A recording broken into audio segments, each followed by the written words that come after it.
आज इस विशाल जनसभा में धर्मावरम में मेरे साथ मंच पर उपस्थित श्रीमान नारा चंद्रबाबू नायडू जी, श्री परिताला श्रीराम, श्री चिलकम मधुसूदन रेड्डी जी, श्री जीएम शेखर जी, सैंडी रेड्डी श्रीनिवासुलु जी, श्री मित्ता वामसी कृष्णा जी, और आज हिंदूपुर के लोकसभा कैंडिडेट और एमपी बी के पार्थसारथी जी, मेरे मित्र और धर्मावरम कॉन्स्टिट्यूशन के एमएलए के प्रत्याशी सत्या कुमार जी, नंदपुरी बालाकृष्णन जी, श्रीमती परिताला सुनीता जी, और आज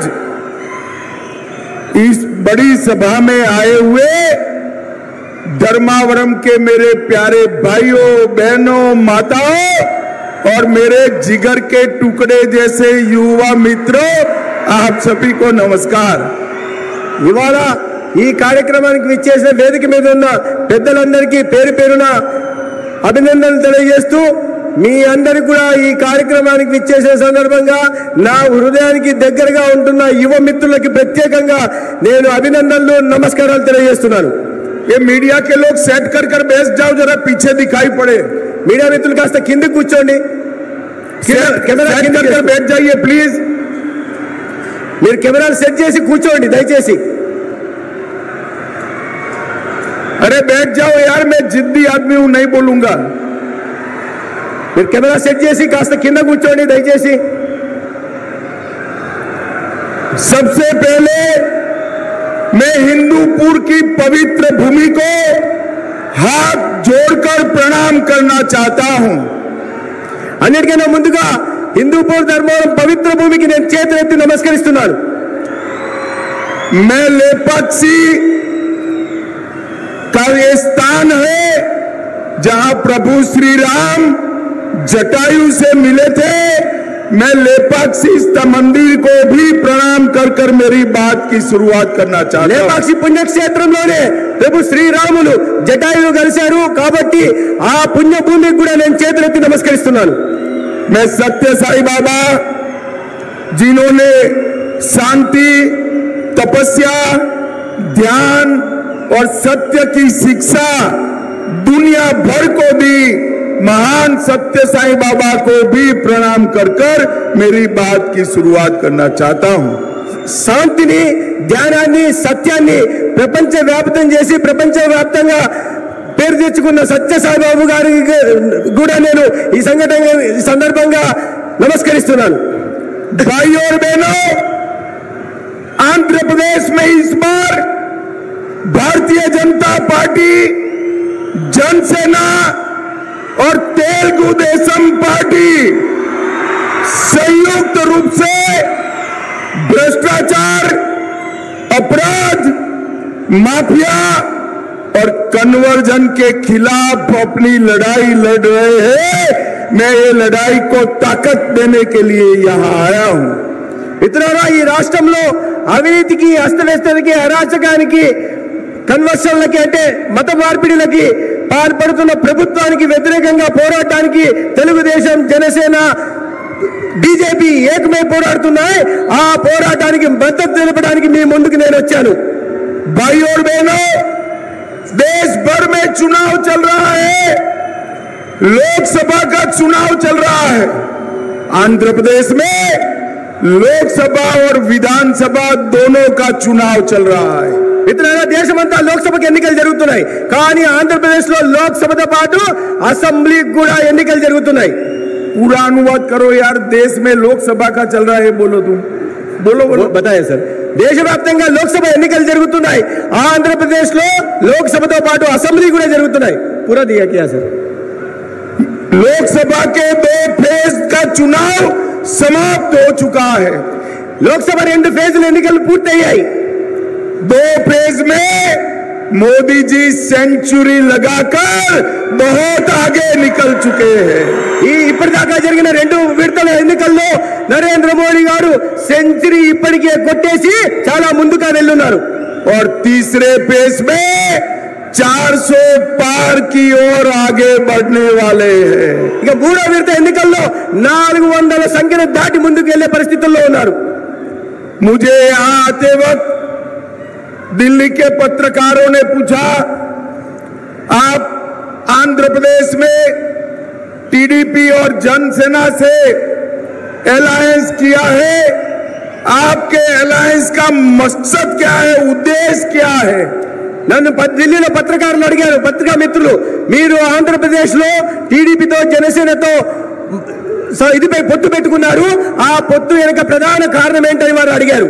भाई और बहनों, मैं आज इस सभा में मोदी जी, चंद्रबाबू जी, भारतीय जनता पार्टी, टीडीपी और पवन कल्याण के अलायंस का ఉద్దేశ్ बताना चाहता हूं. నేను ఈ రోజు విశాల సభలో మేము ఎందుకు పొత్తు పెట్టుకున్నామో, తెలుగుదేశం, జనసేన, బీజేపీ ఎందుకు పొత్తు పెట్టుకున్నాయి, ఎందుకు నరేంద్ర మోడీ గారు, చంద్రబాబు నాయుడు గారు, పవన్ కళ్యాణ్ గారు ఈ రాష్ట్రంలో కలిసి నడుస్తున్నారు అనే విషయానికి నేను సమాధానం చెప్పడానికి ఇక్కడికి వచ్చాను. हम अपराध को आंध्र प्रदेश से एक गुंडागर्दी और अपराध को समाप्त करने के लिए अलायंस किए हैं. మేము ఆంధ్రప్రదేశ్ లో ఈ గూండాగిరిని, నేరస్తుల్ని అరికట్టడానికి, అరాచకాల్ని అరికట్టడానికి ఇవాళ మేము ఈ పొత్తు పెట్టుకున్నాం. आंध्र प्रदेश से ये रैंपेंट करप्शन को समाप्त करने के लिए अलायंस किया है. పెద్ద ఎత్తున జరుగుతున్న అవినీతిని ఆంధ్రప్రదేశ్ లో పూర్తిగా సమాప్తం పలకడానికి మేము పొత్తు పెట్టుకున్నాం. आंध्र प्रदेश से लैंड माफियाओं को समाप्त करने के लिए अलायंस किया है. ఆంధ్రప్రదేశ్ లో విస్తృతంగా జరుగుతున్న భూమి మాఫియాని అరికట్టడానికి మేము ఈ పొత్తు పెట్టుకున్నాం. और आंध्र प्रदेश की राजधानी अमरावती को फिर से राजधानी बनाने के लिए अलायंस किया है. ఆంధ్రప్రదేశ్ ఒక రాజధాని అమరావతిని మళ్ళీ రాజధానిగా ఆంధ్రప్రదేశ్ పునఃస్థాపితం చేయడం కోసం మేము పొత్తు పెట్టుకున్నాం. भगवान तिरुपति बालाजी की पवित्रता को फिर से प्रस्तापित करने के लिए अलायंस किया है. ఏడుకొండలవాడు వెంకటేశ్వర స్వామి పవిత్రతను మళ్ళీ కాపాడడం కోసం ఈ మేము పొత్తు పెట్టుకున్నాం. और अंत में तेलुगु भाषा को बचाने के लिए हमारा अलायंस हुआ है. చివరికి ఏదో ఉన్నతమైన ఉత్కృష్టమైన తెలుగు భాషను పరిరక్షించడానికి మేము పొత్తు పెట్టుకున్నాం.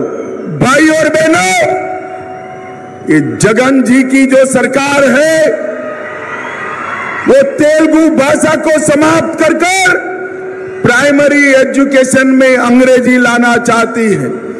जगन बाबू, कान खोलकर सुन लो, जब तक भारतीय जनता पार्टी है हम तेलुगु भाषा को समाप्त नहीं होने देंगे.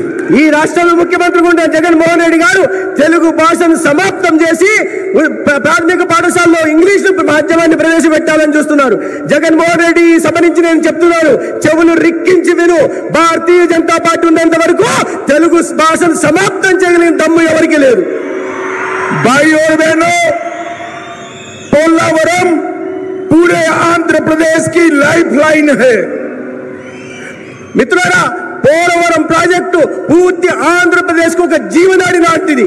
ये पोलावरम प्रोजेक्ट आंध्र प्रदेश का जब डिवीजन हुआ तब केंद्र सरकार ने मंजूर किया था. ఈ పోలవరం ప్రాజెక్ట్ ని అన్యాయంగా, అశాస్త్రీయంగా ఆంధ్రప్రదేశ్ విభజన జరిగినప్పుడు నరేంద్ర మోడీ గారి నాయకత్వంలోని కేంద్ర ప్రభుత్వం పోలవరం ప్రాజెక్ట్ ని ఇక్కడ మంజూరు చేసింది. परंतु जगन जी की सरकार ने अपने करप्शन से पोलावरम प्रोजेक्ट को लगभग डिरेल कर दिया है. పోలవరం ప్రాజెక్టు రైతుల కోసం మేము మంజూరు చేస్తే ఇక అవినీతి పరుడైన జగన్మోహన్ రెడ్డి పోలవరం ప్రాజెక్టు ముందుకు సాగకుండా తన అవినీతి కోసం ప్రాజెక్టును పూర్తిగా ఆలస్యం చేసే పని చేస్తున్నారు. भाई और बहनों, मैं आपको एक मोदी गारंटी कहने आया हूं. మిత్రులారా, నేను మీ అందరికీ ఒక మోడీ గారి గ్యారంటీ చెప్పడం కోసం ఇక్కడికి వచ్చాను. आप आंध्र प्रदेश में चंद्रबाबू जी की सरकार बना दीजिए, ऊपर नरेंद्र मोदी सरकार बना दीजिए। 2 ही साल में पोलावरम प्रोजेक्ट को हम समाप्त कर किसानों के खेत तक पानी पहुंचाएंगे। మిత్రులారా, ఈ సందర్భంగా మీ అందరికీ హామీ ఇవ్వదలుచుకున్నాను. ఈ రాష్ట్రంలో చంద్రబాబు నాయుడు గారి నాయకత్వంలో ప్రభుత్వం ఏర్పాటు చేయండి, కేంద్రంలో నరేంద్ర మోడీ గారి నాయకత్వంలో ప్రభుత్వం చేయండి. నేను ఇస్తున్న హామీ అంటే రాబోయే 2 సంవత్సరాల్లో పోలవరం ప్రాజెక్టును పూర్తి చేసి ప్రతి రైతుకు నీళ్ళు ఇచ్చే కార్యక్రమాన్ని తీసుకొస్తాం. भाई और बहनों, अभी ये इंडिया अलायंस वाले घूमते हैं और कहते हैं कांग्रेस पार्टी को बहुमत दो, इंडिया अलायंस को बहुमत दो। మిత్రులారా, ఈ ఇండియా అలయన్స్ ఏదైతే ఉందో వీళ్ళు ప్రజల్లోకి వెళ్ళి ఇండియా అలయన్స్ కు ఆదరణ ఇవ్వండి, మెజారిటీ ఇవ్వండి అని వాళ్ళు అడుగుతున్నారు. भाई और बहनों, मैं आज आप सबके सामने, आंध्र प्रदेश की जनता के सामने पूछना चाहता हूं इंडिया अलायंस वालों को कि भगवान न करे, ऐसा संभव नहीं है, उनका सुपड़ा साफ होने वाला है, परंतु भगवान न करे आपको बहुमत मिला तो आपका प्रधानमंत्री कौन होगा? ఇతర ఈ మాధ్యమంగా నేను ఇండియా అలయన్స్ అడగదలుచుకున్నాను.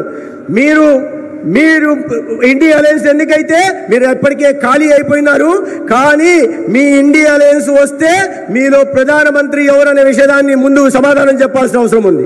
भाइयों बहनों, आप मुझे बताओ, क्या शरद पवार जी प्रधानमंत्री बन सकते हैं क्या?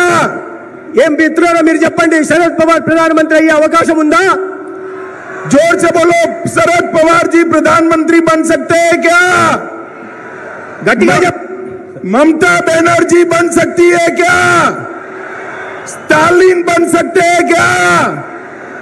उद्धव ठाकरे बन सकते हैं क्या? अब मैं एक नाम और बोलने जाता हूं, हंसना मत भाइयों, जरा भी मत हंसना। मैं एक और नाम बोलने जाता हूं, राहुल बाबा बन सकते हैं क्या? भाई और बहनों, इनके साथ प्रधानमंत्री पद का कोई कैंडिडेट ही नहीं है।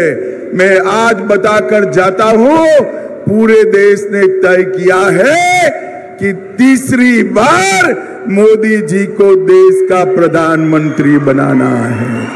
మిత్రులారా, నేను కొన్ని పేర్లు చెప్పాను. శరద్ పవార్ గారి, మమతా బెనర్జీ గారి అవుతారా అని నేను ప్రశ్నించాను. కానీ ఇంకోటి అడుగుతున్నాను, మీరు అందరూ నవ్వవద్దు. రాహుల్ గాంధీకి ప్రధానమంత్రి అయ్యే అవకాశం ఉందా అని నేను మిమ్మల్ని అడుగుతున్నాను. కానీ వాళ్ళ ఆశల్ని అడియాశలు చేస్తూ ఇవాళ దేశంలో నరేంద్ర మోడీ గారి ప్రభుత్వం ముచ్చటగా 3వ సారి ఏర్పాటు కానుంది. भाई और बहनों, मोदी जी को प्रधानमंत्री बनाने का मतलब है इस देश को सुरक्षित करना। మిత్రులారా, నరేంద్ర మోడీ గారిని ప్రధానమంత్రిని చేయడం అంటే ఈ దేశాన్ని సురక్షితంగా ఉంచడం లాంటిది. मोदी जी को प्रधानमंत्री बनाने का मतलब है आतंकवाद और नक्सलवाद को समाप्त कर देना। మోదీ గారిని ప్రధానమంత్రి చేయడం అంటే ఈ దేశంలో ఉగ్రవాదాన్ని, నక్సలిజాన్ని పూర్తిగా సమాప్తం చేయడం లాంటిది. मोदी जी को प्रधानमंत्री बनाने का मतलब है भारत को दुनिया में तीसरे नंबर का अर्थतंत्र बनाना। మోడీ గారిని ప్రధానమంత్రిని చేయడం అంటే ఇవాళ విశ్వంలో భారత్ను 3వ అతిపెద్ద ఆర్థిక వ్యవస్థగా నిలబెట్టడమే. मोदी जी को प्रधानमंत्री बनाने का मतलब है 3 करोड़ लखपति दीदी बनाना। మోడీ గారిని ప్రధానమంత్రిని చేయడం అంటే ఈ దేశంలో 3 కోట్ల అక్క చెల్లెల్ని లక్షాధికారులుగా తయారు చేయడమే. मोदी जी को तीसरी बार प्रधानमंत्री बनाने का मतलब है 4 करोड़ गरीबों को घर देना। మోడీ గారిని 3వ సారి ప్రధానమంత్రి చేయడం అంటే ఈ దేశంలో 4 కోట్ల పేదలకి ఇల్లు నిర్మాణం చేసి ఇవ్వడం.